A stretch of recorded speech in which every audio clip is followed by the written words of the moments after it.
اهدای اولین لوح حقوق بشر انجمن جهانی پاسداشت حقوق بشر به 4 معلم انسانساز و مدافع حقوق بشر. روز 10 دسامبر، روز جهانی حقوق بشر، همایشی آنلاین تحت عنوان در مسیر کثرت به وحدت توسط انجمن جهانی پاسداشت حقوق بشر برگزار گردید. در این همایش زندگی و تعالیم روشنگرانه 4 تن از رهبران راه انسانیت و آزادگی مورد بررسی قرار گرفت.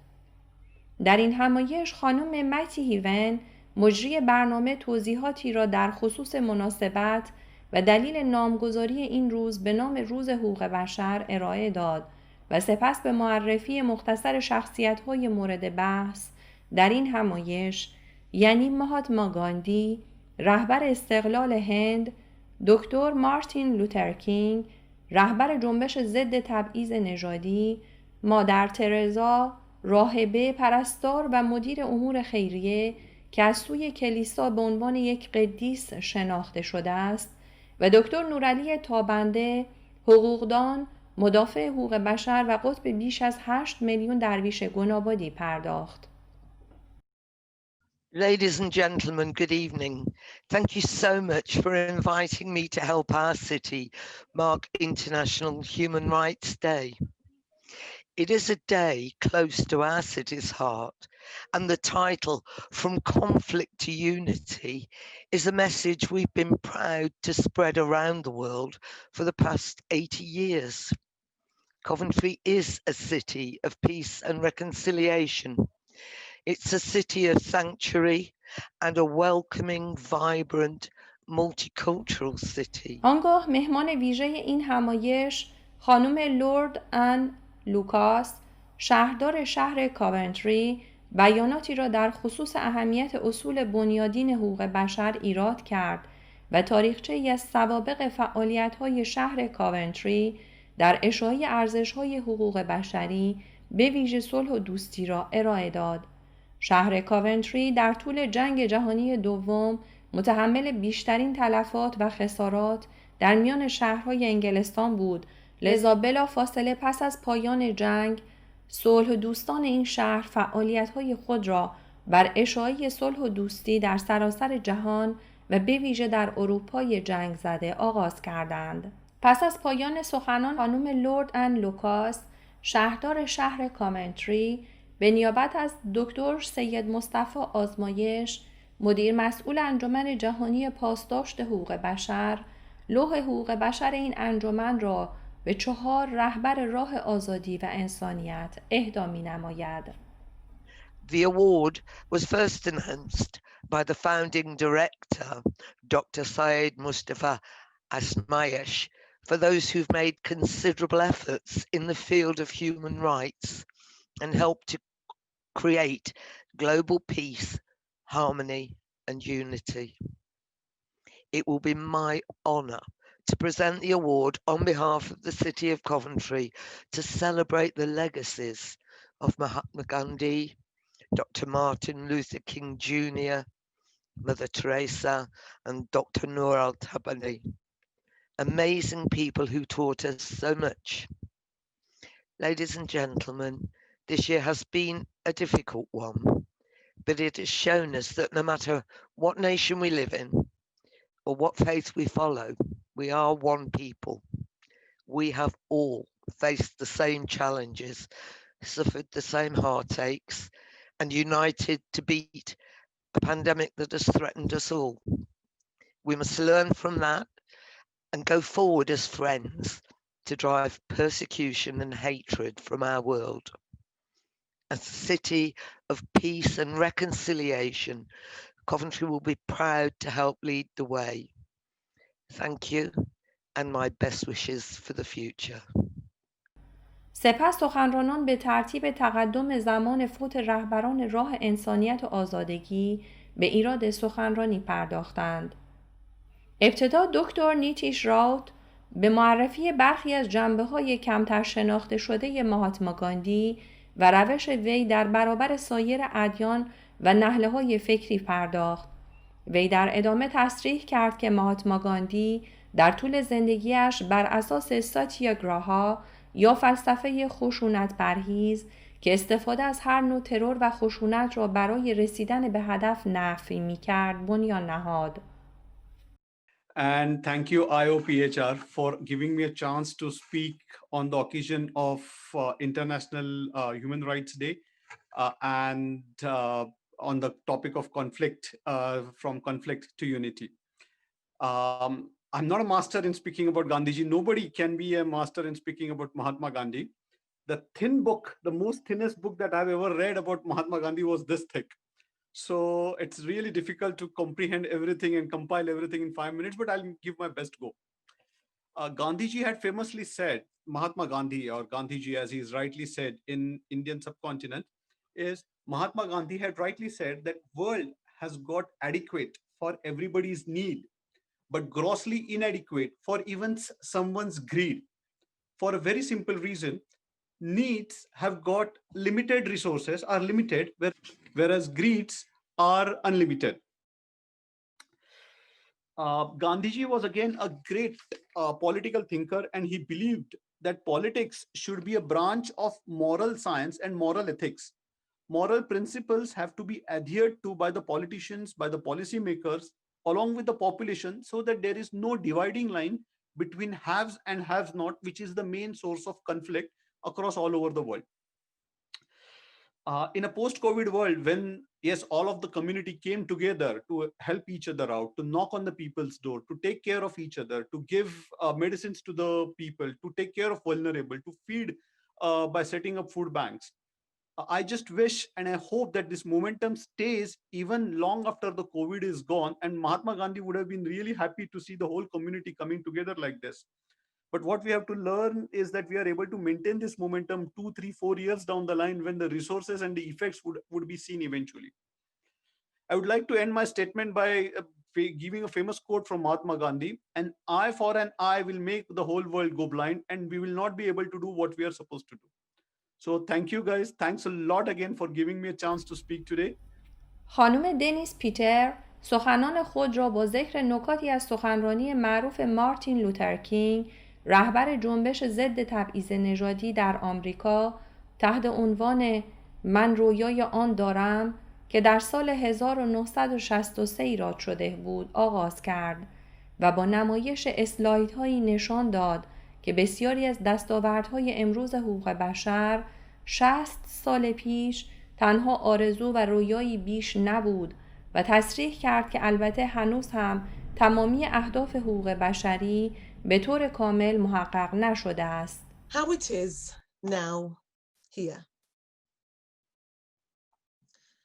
This is a photo of my daughter and one of her close friends taken a few years ago.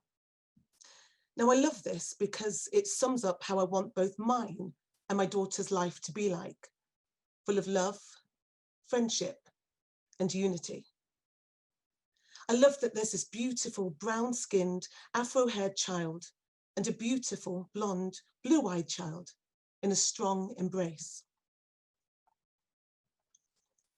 What's even more wonderful is that I have many photos like this of my daughter happily playing with friends from all different backgrounds, blissfully unaware of their differences, instead firmly focused on what they have in common. In fact, I have photos from my childhood, which is very much the same. It's crazy to think that just 57 years ago in 1963, just 9 years before I was born in 1972, Dr. Reverend Martin Luther King Jr. made his famous I Have a Dream speech in front of more than 200,000 people. And yes, it truly was a dream, because back then the thought of little black girls and little white girls playing and growing up together as friends and equals was just that, a dream. For when we let freedom ring, when we let it ring from every tenement and every hamlet, from every state and every city, we will be able to speed up that day when all of God's children, Black men and white men, Jews and Gentiles, Protestants and Catholics, will be able to join hands and sing in the words of the old spiritual, free at last, free at last. Thank God Almighty, we are free at last. سخنران بعدی خانم رف سارا تینکر بود که در خصوص ابعاد شخصیتی و فداکاری‌های مادر ترزا، راهبه کاتولیک آلبانیایی و تأسیس کننده جمعیت مبلغان خیریه، مطالبی را بیان داشت و اظهار کرد که فعالیت‌های این فعال حقوق بشر موجب نجات بسیاری از انسان‌ها به ویژه کودکان در نقاط مختلف جهان شد. The cause of internationally recognized human rights, it's very dear to my heart, as I know it is to all of yours. And I'm saddened when I hear the very term human rights used in a derogatory way sometimes by government officials, sometimes even here in the UK. There's a lot of work for us to do, isn't there? She was born in 1910 in Macedonia. That was then still part of the Ottoman Empire. She was born into a devout Catholic family of Albanian origin. In 1979, Mother Teresa was awarded the Nobel Peace Prize for work undertaken in the struggle to overcome poverty and distress, which also constitutes a threat to peace. And characteristically, she refused the traditional Nobel celebratory banquet in Oslo. And she asked instead that the $7,000 that it would have cost to feed one fancy meal to 135 people be sent instead to her mission in India, where the money could feed 400 people for a year. Let us dedicate ourselves to a higher cause and to the service of others. Let's be both strategic and realistic in working with the ways of our world and with human nature. She would always go to the top of an organization and make an outrageous demand and then stick around embarrassingly until they gave her what she wanted. We need to realize, don't we, the power of our human will when it's linked to a vision of a better world.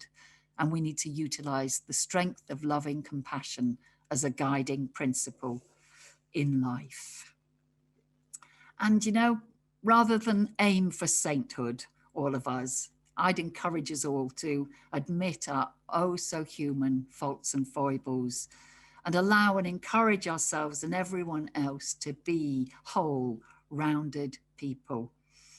So thank you, all of you, for listening to this brief talk, and perhaps it'll encourage you to find out a bit more about Mother Teresa and form your own views of this feisty woman who dedicated her life to the service of others. آقای دکتر افشین ساجدی به عنوان آخرین سخنران به نمایندگی از انجمن جهانی پاسداشت حقوق بشر به توضیح برخی از ابعاد شخصیتی دکتر نورعلی تابنده ملقب به مجذوب علی شاه که کمتر بدان توجه شده است پرداخت. از جمله اینکه برای دکتر تابنده موضوع حقوق بشر اهمیتی محوری و بنیادین داشته و ایشان در تمامی عمر خود با تمام وجود از حقوق ستمدیدگان در برابر ستمگران مبارزه کرده است. وی در بخشی از این سخنرانی اشاره می کند که دقیقاً 43 سال پیش در چنین روزهایی دکتر تابنده به همراهی برخی از همفکرانش نخستین تشکیلات حقوق بشری ایران به نام جمعیت ایرانی دفاع از آزادی و حقوق بشر را در سال 1356 خورشیدی به ثبت رساند و اسناد ثبتی را تسلیم دبیرخانه سازمان ملل متحد نمود.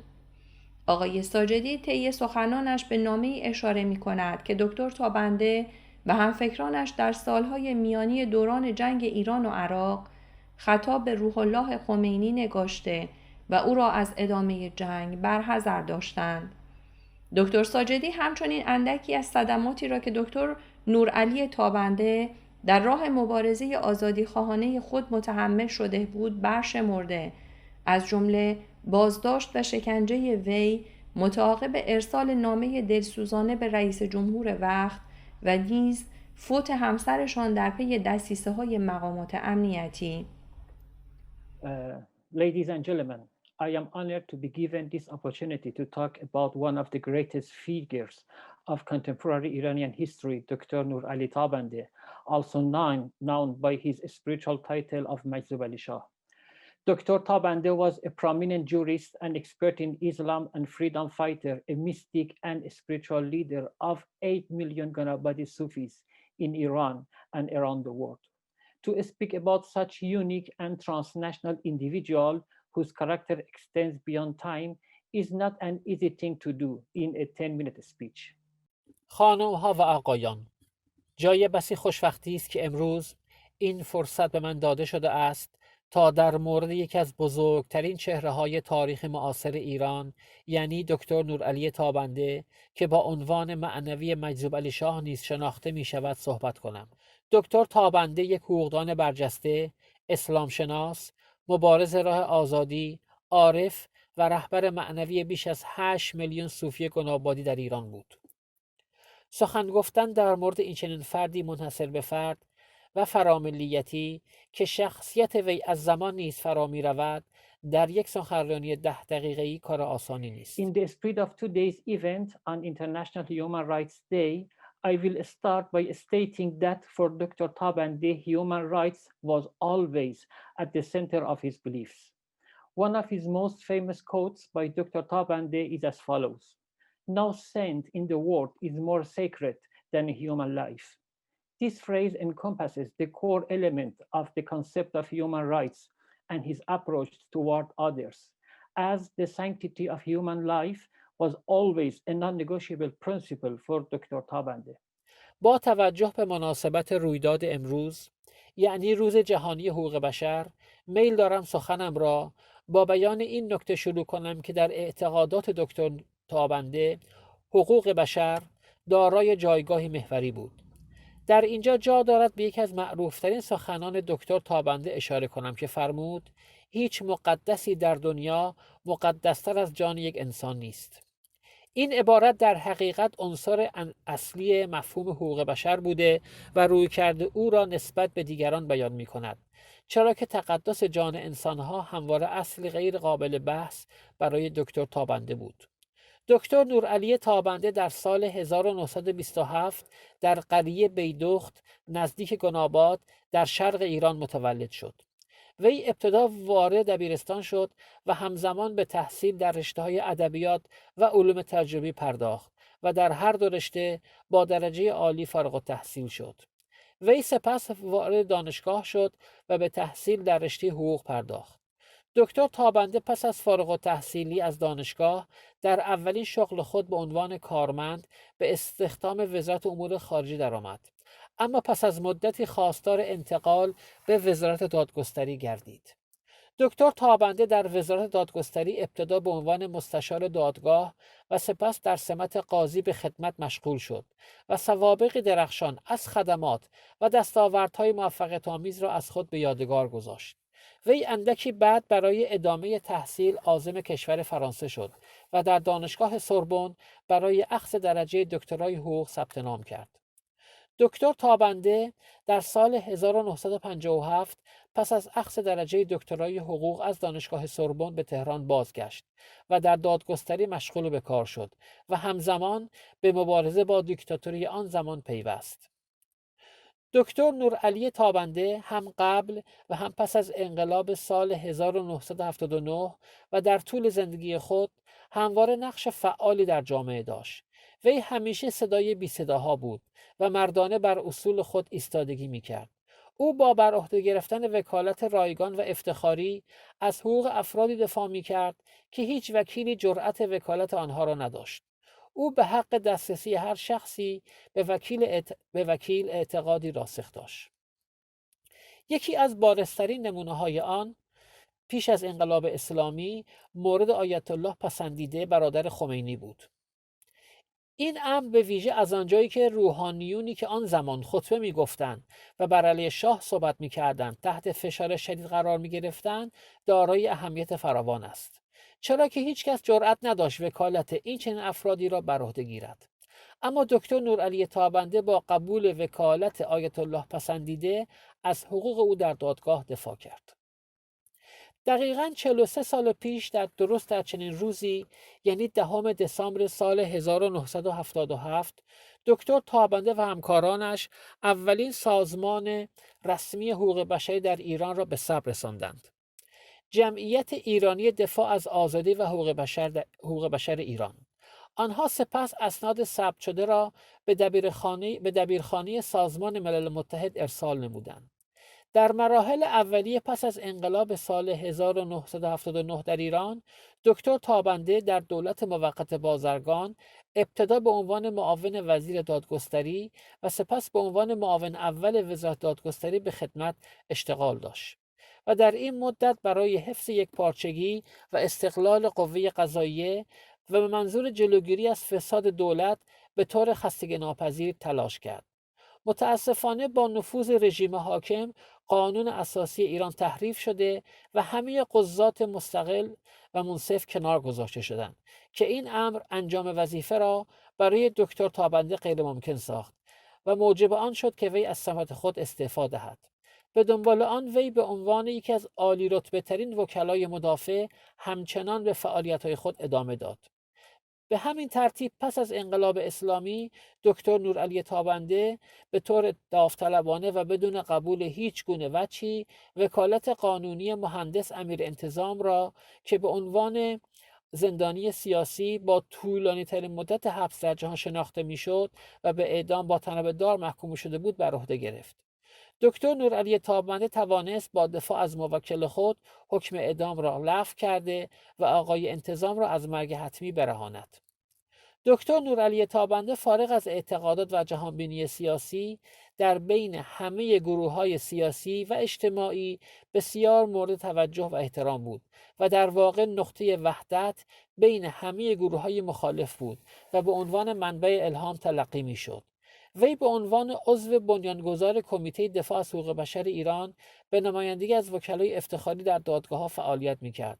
متاسفانه تحت فشار دولت جدید پس از تغییر رژیم در ایران، این کمیته مجبور شد فعالیت خود را در سال 1981 متوقف کند. اما چند سال بعد در سال 1985 دکتر تابنده و همکارانش یک سازمان حقوق بشری دیگر موسوم به انجمن دفاع از آزادی و حاکمیت ملت ایران را تأسیس کردند. این انجمن فعالیت‌های حقوق بشری خود را تا سال 1990 ادامه داد. در جریان جنگ ایران و عراق و در اواسط دهه 1980 دکتر نورعلی تابنده و چند تن از مدیران این انجمن نامه ای را به رهبر وقت نظام جمهوری اسلامی آیت الله خمینی در مورد عواقب ادامه جنگ در عراق ارسال کردند و به او در مورد آن روز اوضاع جامعه ایران هشدار دادند.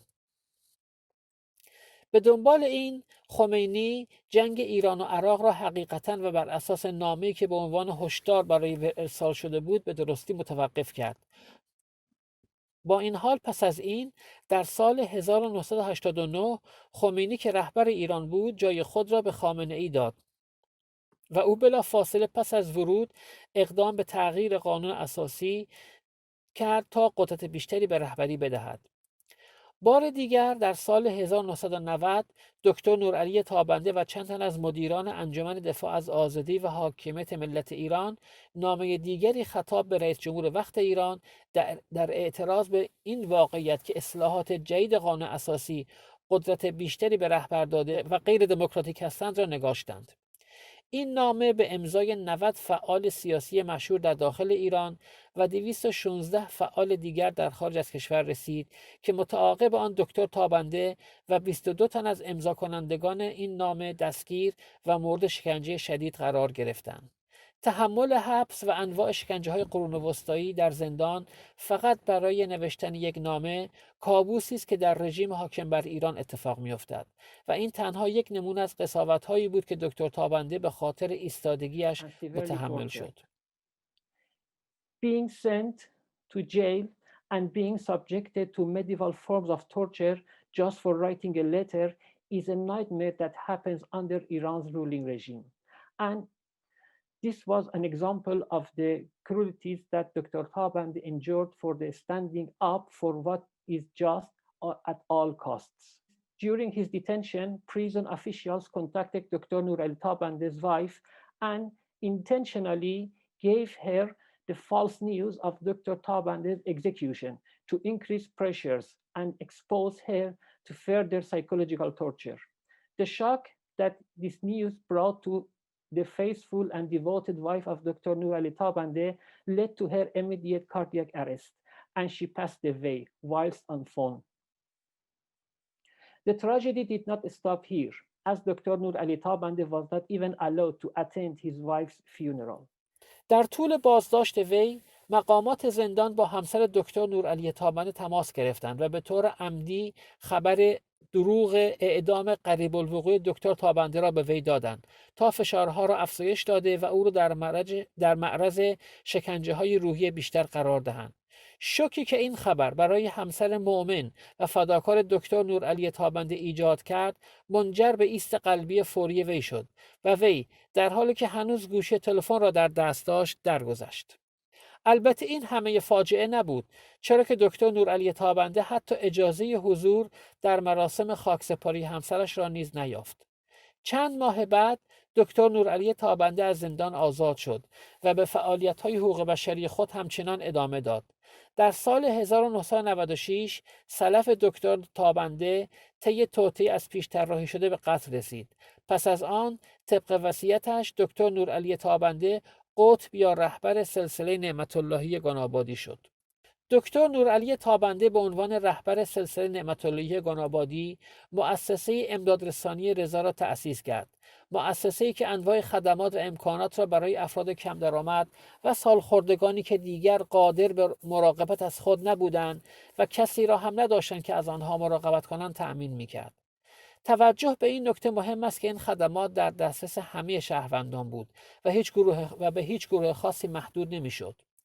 این خدمات شامل انواع حمایت‌های اجتماعی نامحدود از جمله رفاه اجتماعی، حمایت‌های پزشکی، معالجه در بیمارستان، مشاوره حقوقی و وکالت حقوقی، حمایت مالی ماهانه و همچنین خانه‌های مراقبت از سالمندان بود.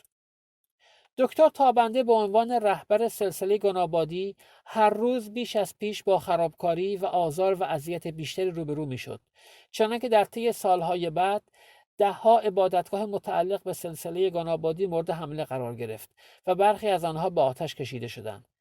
ده‌ها درویش کشته، صدها تن زخمی و هزاران تن نیز زندانی شدند. علی‌رغم فشارهای اعمال شده توسط رژیم حاکم، دکتر نورعلی تابنده همان اصولی را که خودش در دوران حیاتش با آن زندگی می‌کرد به پیروان خود آموخت و به همین دلیل است که رژیم حاکم بر ایران او را تهدیدی برای خود می‌دانست، زیرا او میلیون‌ها نفر را آموزش می‌داد تا در برابر بی‌عدالتی بایستند و در برابر ظلم سکوت نکنند. دکتر نورعلی تابنده به پیروان خود آموخت که در دوستی ما آب زلال، اما در دفاع مانند یک سنگ مقاوم هستیم. با وجود این رویکرد مسالمت‌آمیز، فشارها بر دراویش در ایران روز به روز در حال افزایش بود. همچنین در نتیجه رهبری دکتر تابنده بسیاری از مردم در حال روی آوردن به درویشی بودند، به طوری که برخی تعداد درویش گنابادی در ایران را تا 10% کل جمعیت ایران تخمین می‌زنند. حداقل یک بار در حالی که مقامات دولتی مردم را برای جنگ آماده می‌کردند و تبلیغات جنگ طلبانه از تمام رادیو و تلویزیون‌های دولتی و روزنامه‌ها پخش می‌شد، دکتر نورعلی تابنده از نفوذ کلمات خود برای اهداف صلح‌آمیز استفاده کرد و به پیروان خود پیامی فرستاد و از آنها خواست که در هیچ جنگی شرکت نکنند. این امر باعث ایجاد احساسات ضد جنگ در جامعه شده و بر اراده مقامات تأثیر گذاشت تا در تصمیم خود برای شروع یک جنگ خطرناک تجدید نظر کنند. سرانجام دولت تصمیم گرفت دکتر نورعلی تابنده را حذف فیزیکی کند.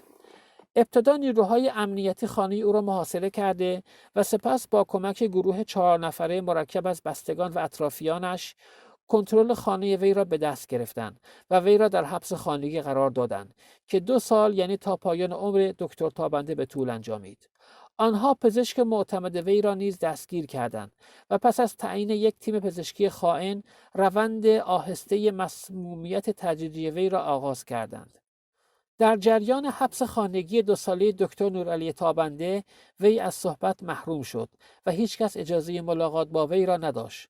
تمام امور مربوط به وی توسط 4 مأمور دولت انجام میشد که فقط اسم درویشی را حمل می‌کردند و برای تحمیل نظریاتشان و نیز به منظور انتشار اخبار دروغ به نام دکتر تابنده اعلامیه جعل می‌کردند. سرانجام در 24 دسامبر سال 2019 در نتیجه توطئه‌های این گروه 4 نفره و تیم پزشکی، این مدافع بزرگ حقوق بشر خود قربانی یکی دیگر از بزرگترین موارد نقض حقوق بشر رژیم حاکم بر ایران شد. پس از قتل ناجوانمردانه وی، گروهی از پیروان وی تصمیم گرفتند برای روشن شدن حقیقت یک کارزار عدالت برای آقای دکتر تابنده را راه اندازی کنند و در کنار آن نیز یک کمیته حقیقتیاب برای کشف حقیقت و نیز جلب توجه جهانیان به قتل آقای دکتر تابنده را ایجاد کردند تا دنیا از کنار این جنایت به راحتی عبور نکند. روحیه دکتر نورعلی تابنده در ایستادگی و مقاومت عادلانه و دفاع از حقیقت در میان 8 میلیون پیرو خود که طی 23 سال آنها را پروراند ساری و جاری خواهد بود. The fact-finding committee to clarify the truth and to call open the world to pay attention to the murder of Dr. Nurali Tabande and not to ignore this crime easily. Dr. Nurali Tabande's spirit of standing up for what is just and defending the truth lives on among his 8 million followers who he nurtured for 23 years of being their spiritual leader. Thank you. Thank you, Mr. Sajedi, for such an insightful detail of history, the recent history of Dr. Nurali Tabande. And as we realize, it's not long ago of his passing in 2019. So thank you very much. Human beings are members of whole, in creation of one essence and soul. If one member is afflicted with pain, other members uneasy will remain. If you have no sympathy for human pain, the name of human you cannot retain. With that, I would like to once again thank the Lord Mayor, our wonderful speakers, and the guests who attended this event. I wish you all a wonderful day, evening, and a very peaceful year to come. Thank you very much.